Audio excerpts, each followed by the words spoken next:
Silakan duduk. Kepala sekolah, para guru, pegawai, para kepala sekolah, Bapak Ibu, adik-adik yang terkasih, Shalom.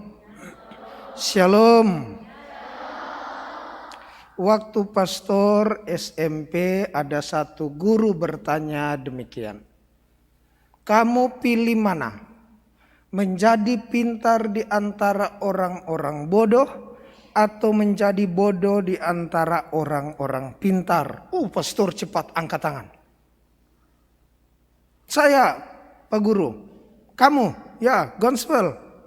Mau pilih nomor 1 atau nomor 2? 1, pintar di antara orang-orang bodoh. 2, bodoh di antara orang-orang pintar. 1, Pak Guru. Pintar di antara orang-orang bodoh. Tidak salah. Lalu guru itu mengatakan demikian. Ketika kita pintar di antara orang-orang bodoh, maka kita tidak akan punya kesempatan belajar. Tetapi bodoh di antara orang-orang pintar, kita akan terus mau belajar. Kalau sudah kita yang paling pintar, kita mau tanya sama siapa? Sedangkan yang lain kok dong bodoh-bodoh. Tetapi ketika kita dalam arti tertentu bodoh di antara orang-orang pintar, maka kita boleh bertanya kepada orang lain.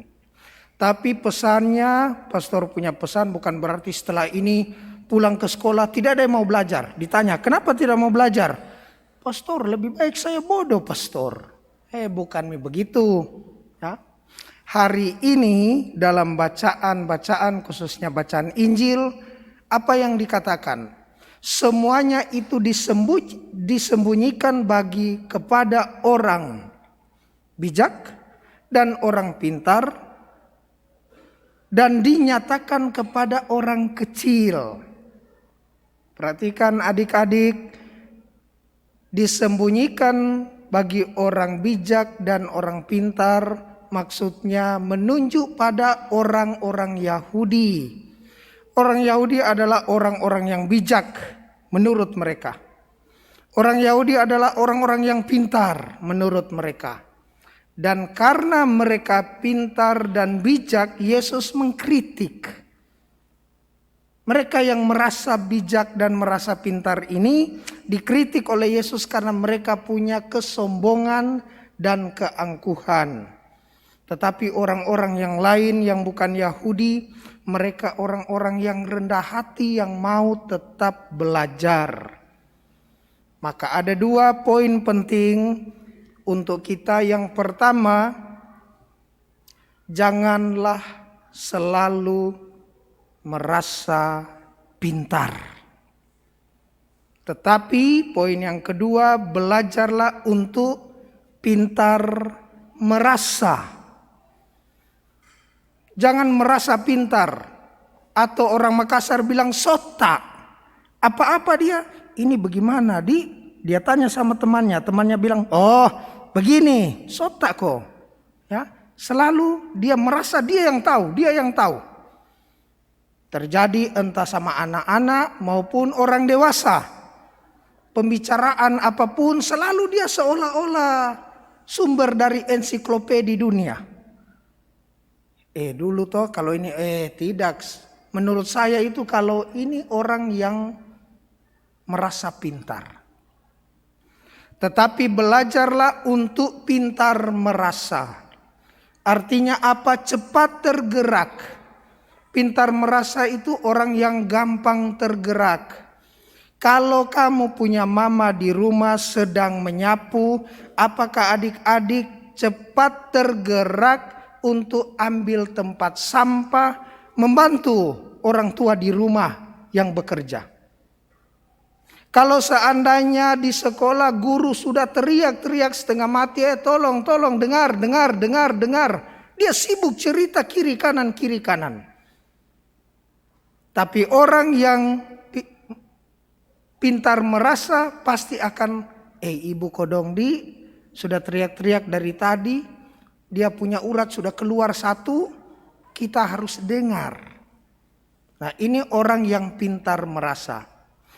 Di awal tahun ajaran ini, pertanyaannya bagi kita, kalau begitu pastor, apakah kita tidak perlu untuk menjadi pintar? Adik-adik yang baik, merasa pintar itu tidak baik. Tetapi belajar untuk pintar itu adalah keharusan. Menjadi pintar itu adalah panggilan seorang murid.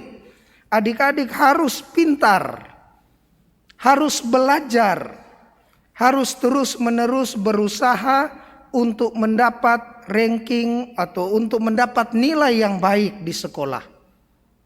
Tetapi juga pastor ingatkan bahwa di tahun ajaran ini tidak boleh selalu mengandalkan diri sendiri seperti bacaan pertama tadi.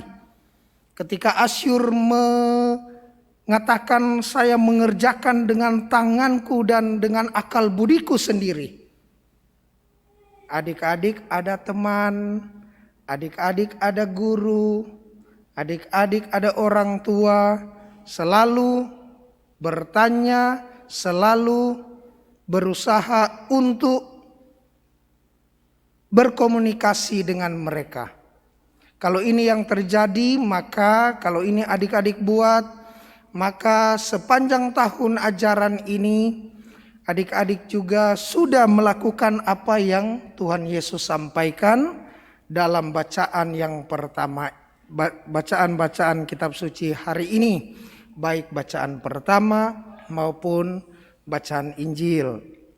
Adik-adik yang baik, semoga perayaan kita untuk membuka tahun ajaran ini sungguh-sungguh mengingatkan kita akan identitas sekolah kita yang senantiasa mengandalkan Tuhan dalam setiap proses kegiatan belajar mengajar. Karena itu kita memohon rahmat Tuhan, baik untuk guru-guru, kepala sekolah, pegawai, baik untuk anak-anak didik, agar kiranya proses belajar mengajar sepanjang tahun ajaran ini boleh berjalan dengan baik, dengan lancar, dan kiranya semua proses upaya yang sudah dilakukan dalam belajar mengajar pada waktunya menghasilkan buah yang memuaskan baik bagi adik-adik sendiri, guru-guru, dan orang tua. Semoga demikian.